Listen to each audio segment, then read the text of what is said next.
Paul Girard, you're very welcome back to part two of the programme. Now we're off for some wild Atlantic sailing in Bellacragher Bay, which is situated between Bellacragher and Achill.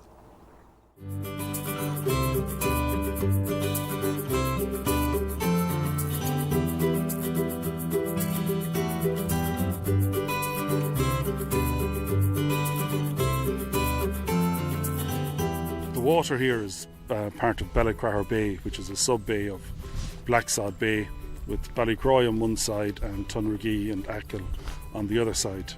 It is a very, very ancient history. This was a main highway for commerce for hundreds of years, really, until the introduction of a fixed road system.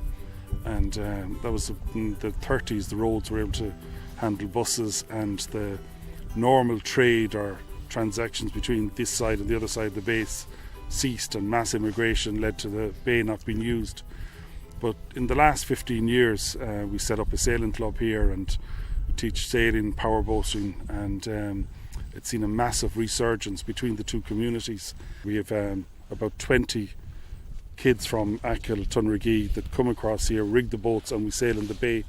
In a week's time we'll be based on the Achill side, and it's great to see this generation have grown up. Those 15 and 16-year-olds have grown up taking this as normal practice, like my grandmother did 100 years ago. So how did you get involved in this whole sailing club? I've been sailing all my life, and when my kids were out with their friends here, and then there was other friends that between two or three of us we set up a club and became more formal. Then we joined the Irish Sailing Association, and last year we became a training centre, so we became very formal, and now it's taken on a life of its own. And what was fun is still fun, but it's developing in a structured way. We're community based, so the big difference between us is that we buy the boats and we offer sailing to people to make it affordable and accessible. So that would be our key motto: make it affordable and accessible, and bring training to local people. And then the people that return from England, America, whatever, they've got somewhere that their kids can meet the local kids, and the bonds are kept strong.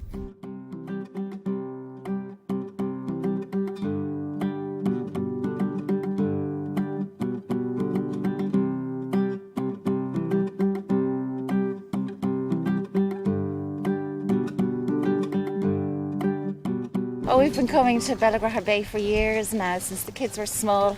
This is our 15th year coming down to this part of the world. It's just fabulous. It's so relaxing. The kids are so safe. They have everything on their doorstep here they want to do. Total freedom. The beaches are wonderful. The sailing club is wonderful. You get nothing like it in Dublin whatsoever. It's just magnificent here. What did they enjoy mostly about the sailing here? Oh, the sailing, it's the freedom of it, you know. They can learn so many skills, and the bay is so safe.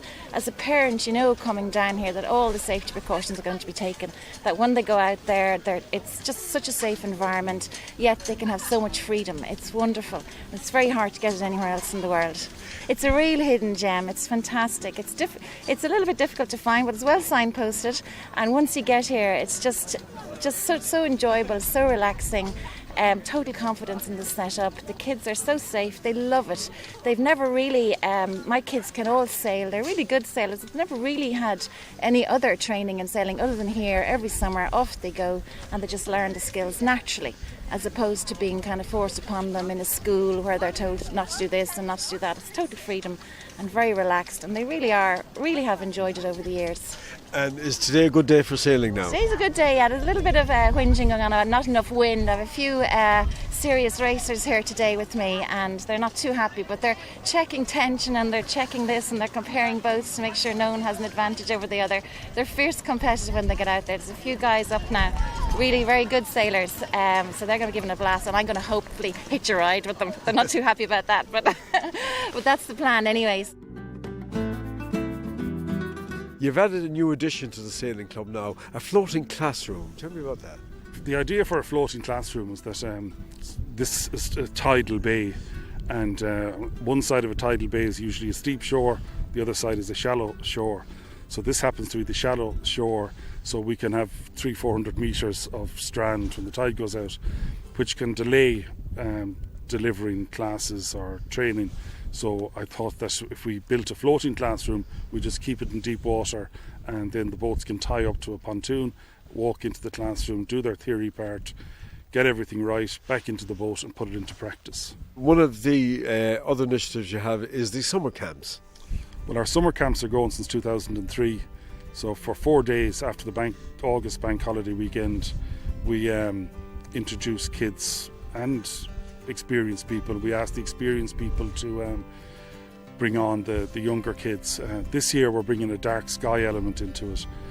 We start late on the Tuesday, so we're going to camp Tuesday night, and we've got a special guest down to do ghost stories and a bit of magic, and then we're going to do the solar system walk, and hopefully if there's a clear sky we'll explain what stars are visible, what planets are visible, and give kids an introduction to dark sky. Someone told me about a solar walk where you can do a model of the solar system to scale. So I done one just on the island that we're on now. It's a bog road, 1 kilometre long, and I googled what scale to apply and got some granite stones and some plaques made and a description of everyday objects to represent each planet.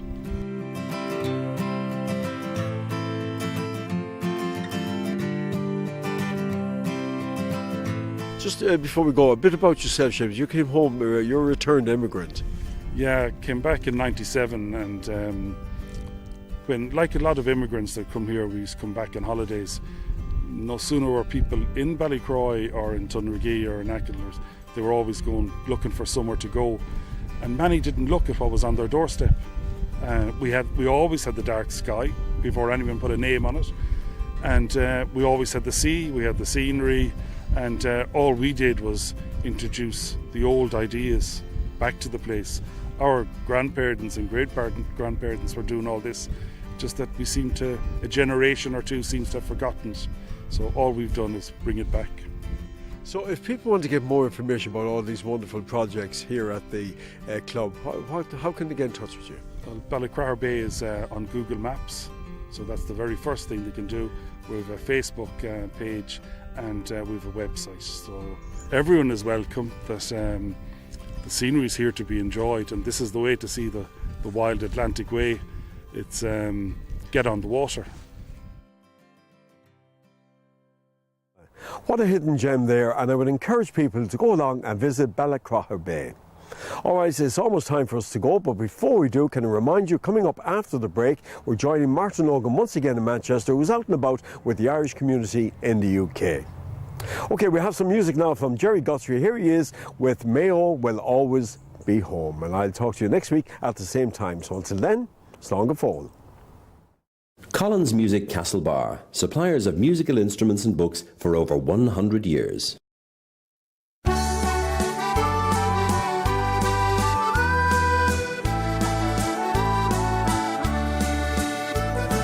barman was calling, "Time, gentlemen, please." At a dark corner table, he seemed ill at ease. His face told the story, his eyes would betray. He said, "Friend, are you going my way?" An old faded picture he kept in his coat. It came with a letter that his mother wrote. Taken at Easter 1963, he said, "Everyone's there except me." Mayo will always be home, no matter wherever I roam.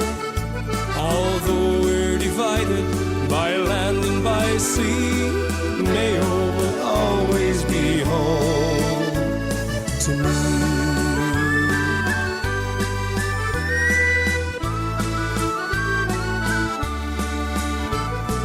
Born on the island, raised on the shore, he talked of the sun and the cloud on Slievemore. Barely a man when he left behind someone who still crosses his mind. He said they're all gone now, there's nobody home. His mother saw 90, she died all alone. Time wasn't in it to bid her goodbye. How it hurt to see this old man cry. Mayo will always be home, no matter wherever I roam. Although we're divided by land and by sea, Mayo will always be home to me.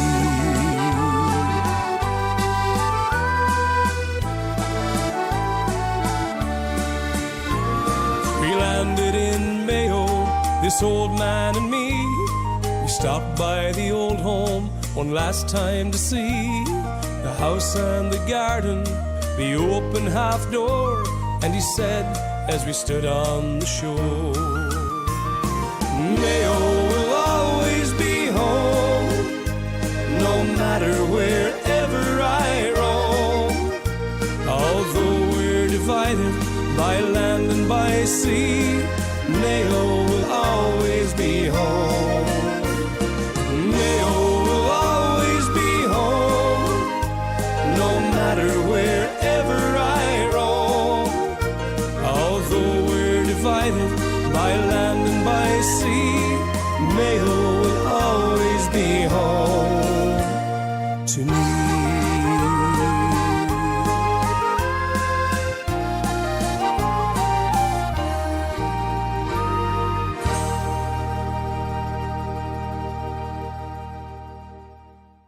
Collins Music Castlebar, suppliers of musical instruments and books for over 100 years.